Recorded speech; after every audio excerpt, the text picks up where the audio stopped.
Students, good morning, नमस्कार। Welcome to the channel Ajitesh Nandan. आज हम आपको क्वाड्रेटिक इक्वेशन के बारे में बताने जा रहे हैं। ये क्लास 10th के सिलेबस के अनुसार है। तो सबसे पहले हम लोग जानते हैं कि क्वाड्रेटिक इक्वेशन क्या है। तो आप लोग पहले से पॉलिनोमियल पढ़ चुके होंगे और यदि नहीं पढ़े हैं तो मैं पॉलिनोमियल पे फिर एक वीडियो बनाऊंगा। अभी आप देखिए कि क्वाड्रेटिक इक्वेशन क्या होता है। An equation of the form A x square plus bx plus c is equal to 0 where a b c belong to any real number and a not equal to 0 is called quadratic equation। यानी जो इस form का equation होगा a x square b x plus C is equal to 0 where a b c belong to R मतलब real number and a not equal to 0 और ए 0 के बराबर नहीं होगा तो उसे क्वाड्रेटिक इक्वेशन कहेंगे। अब यहाँ पर ये है कि सर ए 0 के बराबर क्यों नहीं होगा, तो ए यदि आप 0 कर दोगे तो ये 0x² plus B x plus C is equal to 0 हो जाएगा। That is B x plus C is equal to 0 हो जाएगा। तो ये फिर क्वाड्रेटिक इक्वेशन रहेगा कहाँ? क्वाड्रेटिक का मतलब होता है 2 डिग्री इक्वेशन। तो यहाँ पर bx आ जाएगा, x² ही खत्म हो जाएगा तो फिर ये लीनियर इक्वेशन हो जाएगा, ये क्वाड्रेटिक इक्वेशन नहीं रहेगा। इसलिए ये बहुत जरूरी है कि किसी भी क्वाड्रेटिक इक्वेशन में ax² bx plus c equal to 0 हो, a b c कोई भी रियल नंबर हो, x y z कोई भी रियल नंबर, पर a 0 के बराबर नहीं हो। हाँ, c 0 हो सकता है, b 0 हो सकता है। तो ऐसे केस में यदि b और c 0 होगा तो ये इनकम्प्लीट इक्वेशन होगा, पर इक्वेशन होगा और सॉल्व होगा। जैसे आप देखिए इसका example x² minus 5x plus 6 is equal to 0। ये एक क्वाड्रेटिक इक्वेशन है। यहाँ पर a इज इक्वल टू क्या है? 1 है। x² का कोई भी मल्टीपल नहीं है, यानी कोफिशिएंट नहीं दिख रहा है तो 1 हो गया। x का यानी कि b बराबर क्या आ रहा है? -5 आ रहा है और c का वैल्यू क्या आ रहा है? 6 आ रहा है। तो यहाँ पर कोफिशिएंट्स दिया हुआ है 1, -5 एंड 6, यानी x का मल्टीपल है 1, x² का मल्टीपल है 1, x का मल्टीपल है -5 और c का 6 है, c का वैल्यू 6 है। हाँ, यदि आप ऐसा लिखते x² - 16 इज इक्वल टू 0 तो ये भी क्वाड्रेटिक इक्वेशन है, पर ये इनकम्प्लीट इक्वेशन है। क्या है ये? Incomplete equation. ये कंप्लीट इक्वेशन नहीं है। क्यों? क्योंकि यहाँ पर b नहीं दिया हुआ है। हालांकि ये सॉल्व होता है, पर यहाँ पर a इज इक्वल टू 1 है, b इज इक्वल टू 0 है और c इज इक्वल टू -16 है। यदि b और c, a तो 0 देना ही नहीं है, पर b और c में भी कोई एक यदि 0 है या नहीं है ये टर्म, तो उस इक्वेशन को इनकम्प्लीट क्वाड्रेटिक इक्वेशन बोलते हैं। अब हम लोग आते हैं कि क्वाड्रेटिक इक्वेशन को सॉल्व कैसे करें। तो सबसे पहले ये जान लीजिए कि एक्सप्रेशन और इक्वेशन में क्या डिफरेंस है। What is the difference between expression and equation. यानी कि यदि आप लिखते हो ax² bx प्लस c तो ये आपका हो गया 2 डिग्री पॉलिनोमियल यानी क्वाड्रेटिक पॉलिनोमियल, यानी सिर्फ एक्सप्रेशन है, ये अलजेब्रिक एक्सप्रेशन है। पर ऐसा एक्सप्रेशन जिसको हम इक्वेट कर रहे हैं यानी इक्वालिटी दे रहे हैं 0 से, और इस केस में कुछ पर्टिकुलर वैल्यू x का होगा जिसके लिए ये इक्वेशन सेटिस्फाई होता है। यानी कि यहाँ पर 2 डिग्री है तो ध्यान रहे कि जितने डिग्री का एक्सप्रेशन होता है उतना उसका नंबर ऑफ रूट्स या नंबर ऑफ सॉल्यूशन होता है। यहाँ पर x² bx plus c equal to 0 होगा, मतलब इस इक्वेशन को सॉल्व करेंगे तो 2 वैल्यू आएगा। अब हम लोग देखते हैं method of solving of quadratic equation. तो यहाँ पर हम लोग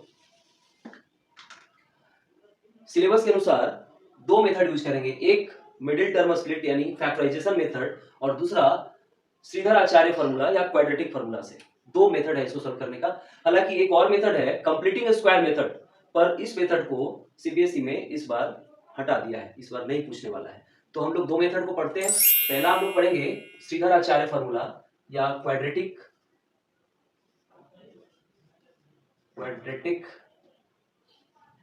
फॉर्मूला। क्या है क्वाड्रेटिक फॉर्मूला, कैसे हम लोग निकालेंगे? तो देखिए क्वाड्रेटिक फॉर्मूला निकालने का क्या तरीका है, इसे ध्यान से आप देखिए। यहां पर दिया है ax² plus bx plus c is equal to 0। दोनों साइड में आप a से मल्टीप्लाई कर दीजिए तो क्या हो जाएगा? a² x² plus abx plus ca is equal to 0। अब इसको हम क्या करने वाले हैं? इसको एक स्क्वायर बनाने वाले हैं और यहां पर आप लिख सकते हैं a square x square plus, अब आप जानते होंगे कि a प्लस बी का होल स्क्वायर क्या होता है, a square plus 2ab plus b square. तो हमारा टारगेट यहां पर भी कुछ ऐसा ही है, हम a प्लस बी के होल स्क्वायर के फॉर्म में इसको तोड़ने जा रहे हैं। तो क्या होगा यहाँ पर ए स्क्वायर एक्स स्क्वायर ऑलरेडी दिया हुआ है, यानी इसको हम लोग ऐसे लिख सकते हैं ए एक्स स्क्वायर यानी ए स्क्वायर, इसके जगह पे हमको मिल गया ए एक्स। अब चाहिए हमको 2ab, तो 2a दिया हुआ है ए एक्स, पर b के जगह पे यहां पर क्या देना चाहिए, b के जगह पर देखिए इसी टर्म को हम 2ab के फॉर्म में तोड़ रहे हैं, इस वाले टर्म को, क्योंकि इसी में यही दिख रहा है इसके तरह 2ab। तो 2ab में हमारा पहला टर्म फर्स्ट टर्म दिया हुआ है ax, 2ax, यानी a और x से ये टर्म बन गया। तो बाकी जो बचा b, ये हो जाएगा सेकंड टर्म, यानी इसके जगह पे हम लोग b लिखे। पर यहां पर इस टर्म में 2 नहीं है, ये 2 खुद अपने मन से दिया है हमने, तो यहां पर 2 को कैंसिल आउट कराने के लिए यहां पर दे देंगे। तो आपका हो गया ए स्क्वायर प्लस 2ab, ये b का काम करेगा, ये b के जगह पे हो गया, यानी ये इसके जगह पे। तो अब अगला टर्म होता है b स्क्वायर, तो b स्क्वायर की जगह पे हम लिखेंगे b/2 का होल स्क्वायर। पर ये अपने मन से दिए है ना, तो इसको नेगलिफाई करने के लिए हम लोग माइनस दे देंगे b/2 का होल स्क्वायर, और बाकी आगे में जो रखा हुआ है यहाँ ca, उसको हम लोग ऐसे ही लिखते हैं, और ये हो गया 0 के बराबर। अब क्या करेंगे, यहां से लेकर यहां तक का टर्म आपका आ गया ax प्लस b/2 का होल स्क्वायर, और ये टर्म को उधर ले जा रहा है, तो ये क्या हो जाएगा b²/4 माइनस ca। सॉल्व करेंगे तो ये क्या आ जाएगा b² माइनस 4ca/4। अब इस स्क्वायर को हम हटा रहे हैं, ax प्लस b/2। जब भी स्क्वायर हटाते हैं, जब भी हम किसी स्क्वायर को हटाते हैं, तो दूसरी साइड में वो दो वैल्यू देता है, प्लस और माइनस। कहने का मतलब यदि x square is equal to 16 है, तो x का वैल्यू प्लस माइनस 4 होता है, यानी दो वैल्यू आता है, पॉजिटिव 4 या नेगेटिव 4, क्योंकि प्लस 4 का भी स्क्वायर 16 होगा और माइनस 4 का भी स्क्वायर 16 होगा। यहां पर भी ऐसा ही करते हैं हम लोग, ax प्लस b/2 स्क्वायर हटने पर उधर जाके प्लस माइनस 2 हो जाता है, b² माइनस 4ac/4, जिसमें 4 का स्क्वायर रूट निकल गया, b² माइनस 4ac/2, ये आ गया। तो यहां पर x की जगह पे क्या हो जाएगा, और ax is equal to minus b/2 plus, अब ये प्लस माइनस 2 है, प्लस माइनस यहां भी लिखेंगे 2 बार, plus minus root under b² minus 4ac/2। इसका वैल्यू कितना आता है, इसको ऊपर देखते हैं, इसका वैल्यू आ जाता है minus b plus minus root under b² minus 4ac/2। यदि इसको क्लियर यहां पर लिखें तो ये ऐसा आया, x का वैल्यू आ जाएगा x is equal to minus b plus minus root under b² minus 4ac/2a। ये हो गया आपका क्वाड्रेटिक फॉर्मूला, इसको हम लोग बोलेंगे क्वाड्रेटिक फॉर्मूला। एक बार और रिपीट कर देता हूं मैं, इसे कैसे लाना है, ax² bx plus c is equal to 0 is given quadratic equation. हम क्या करेंगे, दोनों साइड a से मल्टीप्लाई कर देंगे, दोनों साइड, तो ये क्या हो जाएगा a²x² bx, और ये हो जाएगा ca इज इक्वल टू 0। अब इस टर्म्स को हम a plus B whole square के फॉर्म में ब्रेक करेंगे। कैसे होगा, यहाँ पर a²x², तो x whole square plus 2ax into b को हम लिख देंगे b/2, ताकि 2 और 2 कैंसिल होकर ax b हो जाए, इसके बराबर हो जाए। अगला टर्म होता है b², तो b/2 का होल स्क्वायर, ये भी अपने मन से दिया है, तो इसको नेगलिफाई करने के लिए हमने b/2 का होल स्क्वायर दिया, और ये ca एज इट इज यहाँ पर लिख दिया इज इक्वल टू 0। अब यहाँ इसको सॉल्व किए, सॉल्व करने के बाद आपका x का वैल्यू आया minus b plus minus root under b² minus 4ac/2a। तो अब यहाँ पर देखना ये है,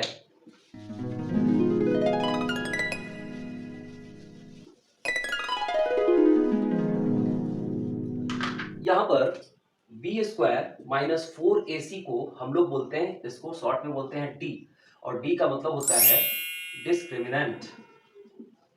डिस्क्रिमिनेंट ऑफ क्वाड्रेटिक इक्वेशन।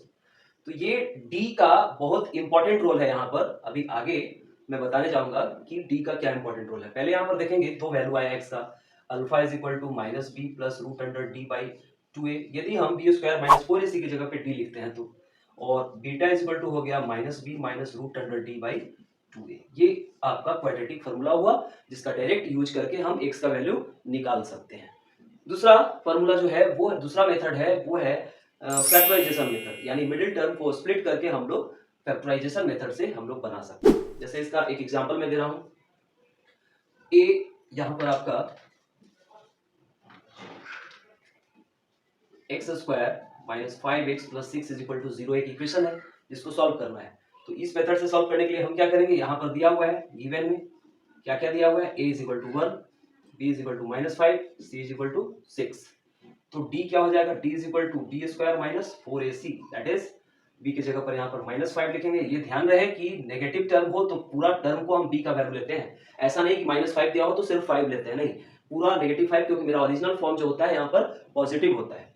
तो यहाँ हो गया b square minus 4ac equal to -5 square minus 4 into a की जगह 1 है और सी की जगह पर 6 है, तो ये आ गया 25 माइनस 24 इज इक्वल टू 1।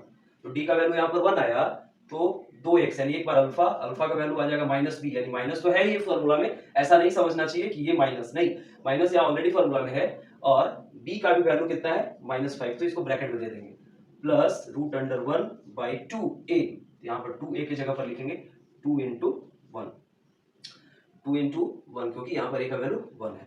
तो ये आपका आ गया माइनस माइनस प्लस 5 प्लस 1/2 यानी 6/2 इज इक्वल टू 3। ये मेथड हो गया। बीटा का वैल्यू कितना हो जाएगा, बीटा इज इक्वल टू हो जाएगा -5 minus √1/2 is equal to 5 minus 1/2 यानी कि 4/2 इज इक्वल टू 2, यानी एक वैल्यू 3 आया और दूसरा वैल्यू 2 आया। इसको दूसरे मेथड से हम देखते हैं, सेकंड मेथड है फैक्टराइजेशन मेथड। तो देखते हैं कि फैक्टराइजेशन मेथड से ये कैसे बनता है। फैक्टराइजेशन मेथड का एक नियम है कि सबसे पहले आप क्या करें, इस टर्म को और इस टर्म को मल्टीप्लाई कर दें, तो कितना आता है यहाँ पर 6x स्क्वायर, 6x स्क्वायर। अब बीच वाले टर्म को ऐसे स्प्लिट करो, ऐसे ब्रेक करो कि बीच वाले टर्म का जो सम होगा वो इसके बराबर होगा और उसका प्रोडक्ट, दो टर्म्स का प्रोडक्ट इसके बराबर हो जाए। तो हम क्या करेंगे, यहाँ पर 5 दिया हुआ है, तो ऐसा निकालने के लिए जो सुविधा है, जो कन्वीनियंस है वो ये है कि आप 6 को फैक्टराइज करो, 2 3 जा 6, यानी दो टर्म आ रहा है 2 और 3, तो 2 और 3 5 हो भी रहा है यहाँ पर, 2 + 3 5, तो इसको हम 5 लाना भी है तो 2 और 3 में हम ब्रेक करेंगे, क्या हो जाएगा x square minus 2x minus 3x plus 6 is equal to 0। इसका प्रोडक्ट क्या आ रहा है, 2x into 3x, 6x square, अब माइनस इंटू माइनस प्लस, यानी प्लस इसके बराबर आ रहा है, इन दोनों का प्रोडक्ट इसके बराबर आ रहा है। पहले क्या करेंगे, x कॉमन लेंगे, यहां से 3 कॉमन ले लेंगे और दोनों में x - 2 कॉमन है तो फिर x - 2 कॉमन ले लेंगे, x - 3 हो जाएगा और ये 0 हो जाएगा। This implies x - 2 is equal to 0 और x - 3 इज इक्वल टू 0। ये आया x इज इक्वल टू 2 और x इज इक्वल टू 3। तो ये मेथड है बनाने का फैक्टराइजेशन मेथड। अब यहाँ पर ये बात ध्यान में रखें कि सर यहाँ पर x - 2 into x - 3 equal to 0 क्यों आया, तो बेसिक है पर दिमाग में बहुत कम लोग इसे रखते हैं। ये है क्या, ये है, आप जानते हो कि AB इज इक्वल टू 0 कब होगा, this implies A is equal to 0 और B इज इक्वल टू 0। कम से कम ये दो नंबर में एक नंबर 0 होगा तभी ये 0 के बराबर होगा। यहाँ पर यदि ये दो नंबर का वैल्यू 0 आ रहा है, इसका मतलब या तो A का वैल्यू 0 होगा या फिर B का वैल्यू 0 होगा, इसके अनुसार ये वैल्यू आ गया।